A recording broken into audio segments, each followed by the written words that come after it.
A triple box. This is the first time I've done this on the conversation platform on the On to Something podcast. I'm Bryan Fenley, and joining me, two up-and-coming superstars in sports media. Sam Oppenheim, he's wearing that light blue shirt, production assistant at ESPN.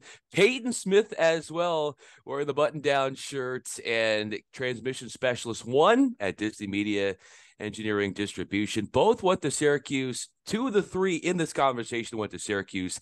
I did not. My girlfriend went to Syracuse, so there is a diploma in the house, but it doesn't say Peyton and Sam, my name on it. But essentially what we're going to do here is we're going to tell your stories, learn about you from a work perspective, and also beyond that. And so as we open up this conversation, Peyton and Sam, one of the things I wanted to ask you is I know that you guys are very tight-knit and both at Syracuse and support one another.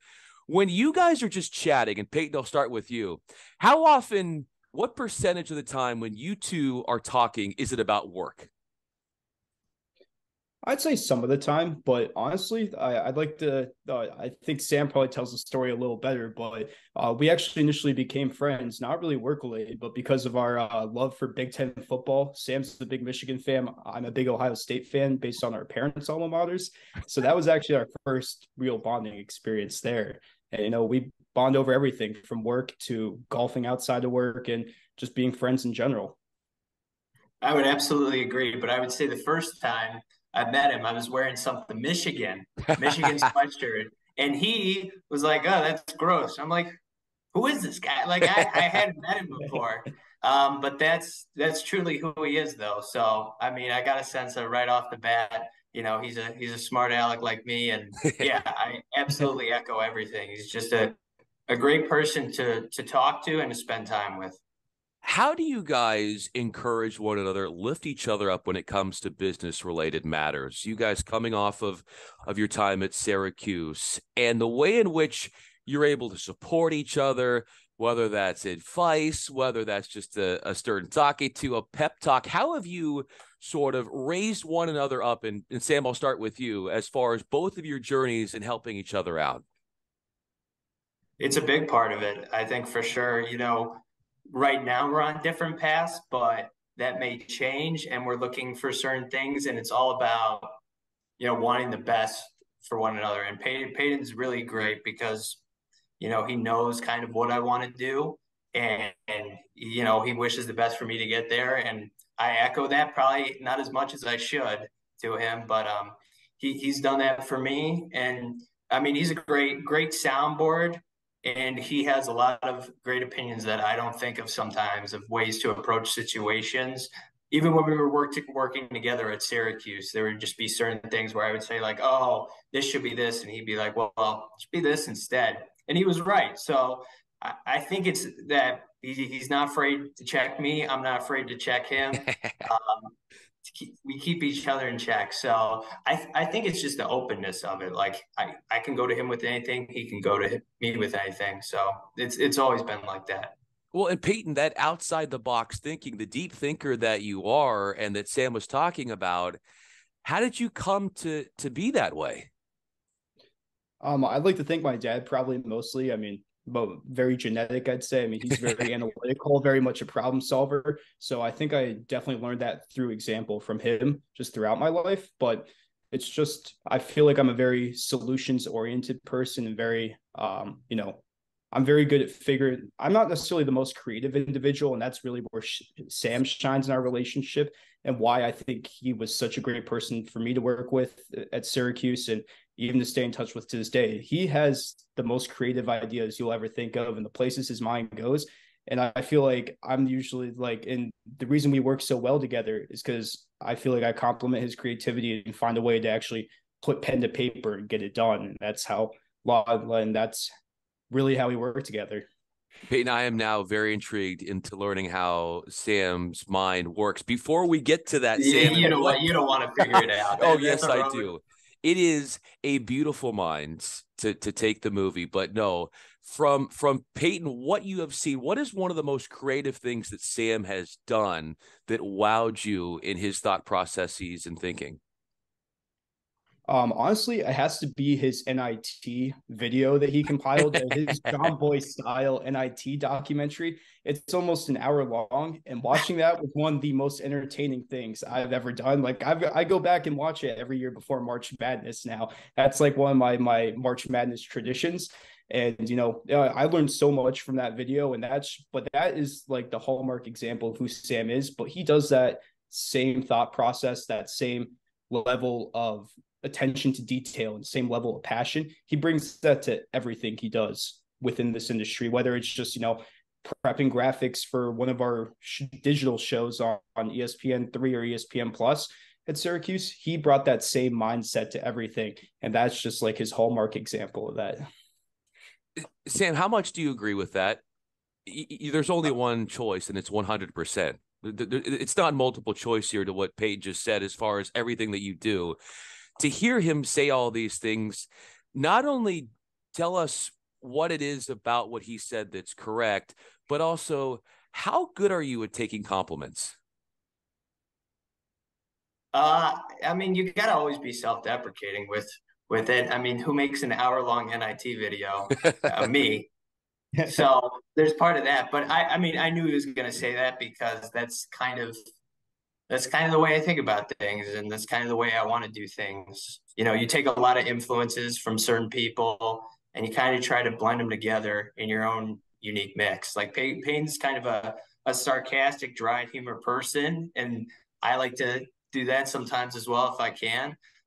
So you take a bunch of influences and you just try to make something out of it. And I think that was a great example of obviously you're out of the box thinking, your creativity, but on a larger scale, he's right. Like that's just the way you approach it with everything. Now there are certain guidelines you have to stay within. Like, when you're doing a game, you're doing a game. You're not making an hour-long video about a tournament that few people will watch anymore. So there's different rules with each environment, but just find a way to have fun with it. Like it's sports broadcasting. It's meant to be fun. And if I'm not having fun, then something's not right. So that's the way I approach things. My guests today on the Honest Nothing podcast, I'm Bryan Fenley. Peyton Smith, Disney Media Engineering Distribution Transmission Specialist 1, went to Syracuse. So did Sam Oppenheim, went to Syracuse as well. Proud Orange, and he is at ESPN production assistant. Now, Sam, you talk about fun. Another fun element to your career that Scott Heck was telling me about, this where you had to sub in for a key lacrosse game where it was Syracuse. And I want to hear Peyton's take on this as well, because I'm sure that he was with this and hearing about this. Oh, he was working on it. Yeah, he was working on it. Yeah. He stepped in for me. Yeah. So I want to hear both of your perspectives here, because obviously, just to set this up as for people who are unaware, there was a Syracuse Robert Morris men's lacrosse game where essentially the broadcast lost connection and they needed a play-by-play announcer. Sam, you had to step in. And why did it seem so seamless for you to come in there and do that the way you did? There's a couple of reasons. I actually kind of offered to do it. I asked the producer, Kristen Hennessy, who still is the producer at Syracuse for all their live events. I was like, it was only the color analyst, the guy who was relatively newer at the time, Miles Jones. And, I know the sport. I played it in high school. I had that background, and I called games on the radio at Syracuse and some hockey on TV.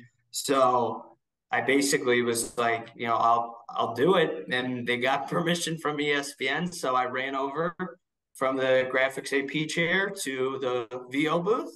I had a roster sheet in front of me. I'd known a couple names because I had done some graphics prep for Robert Morris, and I knew the Syracuse roster really well. So I don't know. I don't think I realized at the time, like, what I was actually doing. I was just like, might as well help him out a bit. Like, I felt bad listening to him by himself. I knew he was struggling a little. So I figured it'd be a time to step in. And it was a great experience because of everyone that helped me, including Peyton. Peyton came in and then was the graphics AP there. taking over, still making sure everything's right, because the most important thing is time and score. And the most important thing sometimes too are the graphics to tell the storylines. So it was really a team effort in that. And it was honestly probably, at least now, the most memorable broadcasting experience of my life. I mean, it's kind of hard to top, like coming in relief like that. A memory that will be with you for a lifetime. And I wanted to make sure we hit on that. So, Peyton, now you're sort of hearing what Sam had to say and reliving that. You were a big part of that. The way in which Sam handled that situation, Peyton, what about it did not surprise you in what he did? I mean, I'm going to be honest, none of that surprised me because I knew, like he hit on, Sam knows lacrosse better than, just as well as the leading experts you're going to see on TV these days, whether it's Paul Carcaterra or Jay Alter himself, who he filled in for when he completely lost internet at his house. But yeah, the whole thing, I mean, I remember just the front bench, they were looking at each other, like the producer and director, they were like, man, we're just struggling right here. I mean, we're having a really great show up until that point. And so it was basically all solutions, like any suggestion wasn't a bad suggestion in that situation. And while Sam kind of said it half jokingly at first, but then the more we thought about it, and another 2 minutes of game time went off, no, Krista and Scott, they were like, you know what, this actually is probably our best bet in this situation.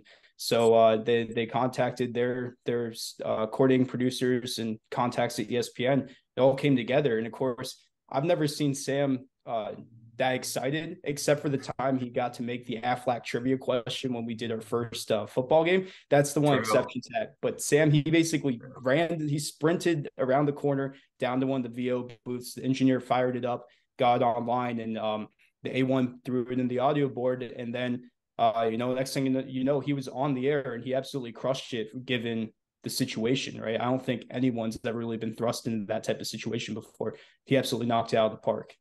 In the aftermath of that happening, Peyton and Sam, I want to ask both of you guys this, but I'll start with you, Sam. How do you celebrate your successes in the business coming off of that milestone achievement where you stepped in so admirably and did so well? In the aftermath of that, how did you process what you did, and how did you process what people were saying to you afterwards from people from all around? I think a lot of it was kind of like shock, to be quite honest. Seeing the reactions of people, you just feel thankful for the opportunity to do things, and you don't really do it for recognition. You do it because you like to do it, and you want to do it, and you love to do it. But to have that was nice, and I kind of just went home that night, and I kind of just like sat around, to be honest, and like was replying to people and called my parents and stuff. And I think eventually I got a drink later that night. Sometimes that's a way to celebrate for sure, and spend time with friends. I think that was actually a pretty busy weekend for me too, because I had like a softball game I was going to call the next day, which I had done less prep than I should have for. And then I was like thrust into this crazy situation. So that kind of threw things off a little, but I mean, it's really just, I like the best part was afterwards when the whole crew was there and like I walked in and I saw everyone was smiling and happy, and it was in May. So it was one of our last games of the season. But I mean, the reason you do these things is because it's the team, and the team we had at Syracuse was just so great, from best friends like Peyton to people I worked with like Sean Weir, Scott Heck, Kristen Hennessy, Clarkey, like just so many awesome people. Laura Bailey, I could go on and on and mention everybody involved, Melissa. And that's just the best part of it is the people. Peyton, what was the first thing you told Sam after watching what he did? Something sarcastic, probably. Probably something sarcastic. Yeah, the whole moment was a blur for everyone because I was so hyped for him in that moment. But I'm pretty sure, I remember our walk home from the control room that day because we lived like in the same building as one another in different apartments. And I remember him saying like, he was like, wow, that was cool, but now I got to focus on softball for tomorrow. So but like that, I mean, that's just Sam, he's keeps himself busy and he's so driven. It wasn't just, hey, like, let's, enjoy this for a few minutes, but then his mind immediately went to, hey, what's next? And what's the next thing I got to do, Peyton, you, as just like Sam, driven and kept busy. And I wanted to throw it back to you, Peyton, because the idea of in a business that is so time consuming, there's such a grind to it. How do you celebrate wins in your career, achievements, moments? How do you let yourself take in those moments that are special? We talked about what Sam has worked on, some of the things that have been special, many more things that have been special for Sam, but just that one example.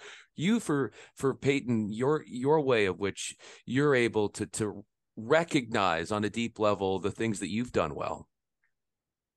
That's probably something I'm not great at myself. Like, if I have to really improve on something, it's being able to recognize like things I've done well, or being able to realize like, hey, I've made a lot of progress in a certain area. Like I'm definitely my worst critic. And, I know that's partly because, I have high standards for myself. I'm very driven to achieve those standards. Right. So I'd say that's something I definitely have to work on. But, recently I actually was reflecting on just my time since graduating from Syracuse and seeing the progress I've made in my current role, and just being like, wow, I've actually like in the day-to-day, it's tough to see progress. But when you look at like the macro, it's easier to see that. I've actually realized like, wow, it's actually been a pretty cool year and a half. I feel like I've achieved a lot, and sky's the limit from here. So I feel like definitely like, so in part of that, it's definitely like I need to work on the celebration aspect, not really the celebration aspect, but the appreciation for what I've done. But for me, it's definitely like, all right, like this is great. How do I use this to achieve what's next? That mindset is going to take you so far, as it will for Sam. And as Peyton, you were talking about the progress you've seen since graduated from Syracuse in that time. Sam, how have you noticed the most progress within yourself since graduating Syracuse, and what does that look like?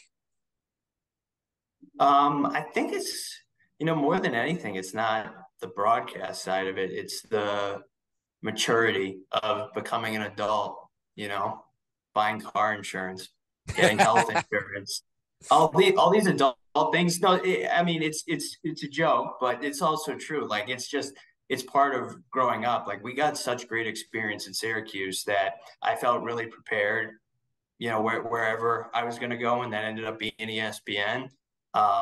And that, obviously my skills have improved. I think my ideas are better. The graphics I make are better. The stories I come up with are better. But it's really that getting into the not the real world, because frankly I hate that term. But it's the real business world where you're not a college student anymore, where things are tougher than they are in college, frankly. And I've matured to kind of understand that, to build relationships, to network more. That's where I've seen big strides for me personally, because coming out of school, I did not do that as much as I should. And that's a huge part of it. That's oftentimes half the battle, getting doors open for yourself. And, obviously I know a lot of great people through school, so that's helped. But kind of taking ownership of that and taking ownership of what I want to do is something that I feel proud that I've grown in since graduating. Well said. And I think that half the battle is the work that we put in when nobody sees the work we're putting in. From a networking perspective, as you said, things that we do, how do we build those relationships? And then what you guys are doing in a work setting as well. For you, Peyton, the ways in which you have worked on improving as somebody in this business that people don't see, the extent to which you put in the work outside of what people are seeing from when you're showing up at work and you're doing your job, to what depth are we seeing the hard worker gene of Peyton Smith? And I want to get this answer and question to you, Sam, as well, but I'll start with you, Peyton. The depth of which your work ethic is shown that not a lot of people see on the exterior. Yeah. So one of the weird things about just working in transmission right now is people don't necessarily see the good work you do, because your work is meant to take away the technical issues, right? When, like, for example, if you're on air or if you're more in a production role, your work is, physically going out to the world. So in some ways, like, your work is only noticeable when things go wrong in my type of in my role. So, but that doesn't, so one, so like, for example, for myself, right, because I come from a production background at Syracuse, and that's what both the degree program was focused towards and my experience at the ACC network at Syracuse was tailored towards. But going into a more technical operations transmission engineering role, right, I had a lot of ground I had to learn on the job, right, and that it required a very required a very coachable mindset, required, going out of my way to do the research to figure out, like, hey, what's the difference between these different types of transport streams, or like, what's the difference between like video resolution or PAL and NTSC video, like trying to understand those fundamental concepts that I had to know on a daily basis in order to do my job better. No, I remember coming home from work and being like, all right, like, this is something I encountered today. I understand. I was like reading like engineering blog threads explaining nuances and stuff. Like, doing little things like that has definitely helped me in the long term. But yeah, those are things that people aren't going to see if you're just sitting at home watching ESPN on your couch or at the bar with your buddies. Sam, how do you and get? he also does prep Yeah. as well. I know he's done a couple Monday Night Footballs. I think he started around mid-season, if I'm not wrong, and starting to do prep for that. It's not just a day of thing like so many other parts of the business. It's something that takes time, and I know that he's had to maybe take a prep day or something like that instead of doing something fun necessarily. But for you, Sam, what is your, beyond what we've already spoken about, what is your getting into the weeds of the work that most in your life don't notice, as far as how badly, like Peyton was saying, how badly you want to succeed and what that looks like? It's sort of, I liken it to Peyton and Sam, when somebody's in the basketball gym late at night, nobody else is there, just getting shots up. So what is your example of that, Sam, where you're doing things to help yourself that the world around you isn't privy to? I think right now, kind of my job is kind of contained inside my work hours, but I'm doing like this own like video series. It's called Be Good. Nice little self promotion there. But basically, it's kind of fun videos based around the Big East Conference. And for one of them, I did a New Year's resolution video. So what that entailed was basically trying to figure out how I'm going to shoot this in a creative way. I had a green screen, but I wanted a podium. I didn't really have a podium, but I had a tall shoe rack, and I could put a blanket over that with a box for my Brita water filters so it could look square. And then I could string lights around it and go to a dollar store and buy these Happy New Year glasses, which didn't even work. So that was a waste of time. But take all these little creative steps here. It's such a waste of time, but it really makes the difference, because that's what I spend the time doing. I try to figure out not even really the nuts and bolts, just like ask things I want to do that take more time than others. And that includes editing, that includes shooting, setting up everything, trying to, like, I used tongs as like a clip for my green screen a little. Like, it's stuff like that where, frankly, it's kind of sad, but it's a workaround that I use to get things done and to make things work. And that's what it takes. It takes workarounds. It takes trial and error. And that's you got to enjoy some of it, or else you're not going to have any fun doing it. It's so well said. I want to leave you guys with this last question. I want to throw both at you. Peyton Smith, Sam Oppenheim with me. I'm Bryan Fenley. I would also think, guys, in your journey, in your quest, that curiosity has to be a big part of it. Obviously, that's the idea of wanting to constantly learn and go beyond what you already know. For you, Peyton, how do you find that curiosity has been such a building block for you and what you want to do, not just from a work standpoint, but just your general love of knowing things and learning things? I mean, I think curiosity is definitely the key. I mean, the way you frame that question kind of hits it on the head right there, because for me, I'm someone who I genuinely want to know how things work, because, for me, I feel like I don't master concepts or I don't master skills till I'm at the point where I can, help someone else with it, or to like, no, I'm the mastery is I assess my own mastery through the ability to instruct and aid others, right? And that's like, and I feel like being curious has really helped me, because that's how I ended up in with DMed at ESPN/ESPN. Because if I had just said like, hey, I just want to focus on the production aspect of things, right? I wouldn't have found this whole other side of the industry that ended up being a pretty good fit for me. And, it has really carried me a long way so far in the operational side of things. So being curious opens doors for you. It allows you and just makes you more well-rounded and more useful, both personally and I think to your team/organization. Having the more the better off you are, right? Like I really like this saying, I'm a jack of all trades is better than a master of just one skill, right? And that's something I try to carry through both personally and professionally. So, Sam, for you, the curiosity discussion, and what is it that you want to know more about? Well, a lot of things. But you I don't know, it's just you can't ever be really satisfied with what I mean, you can't I guess you can be satisfied with what you're doing, but even just learning more about that in general, like there's just always strides to be made. And I think the biggest thing, and Payne can attest to this as well, as technology. Like if you don't learn the new technologies, if you don't learn new graphic system, new ways of doing work, then you're going to be behind.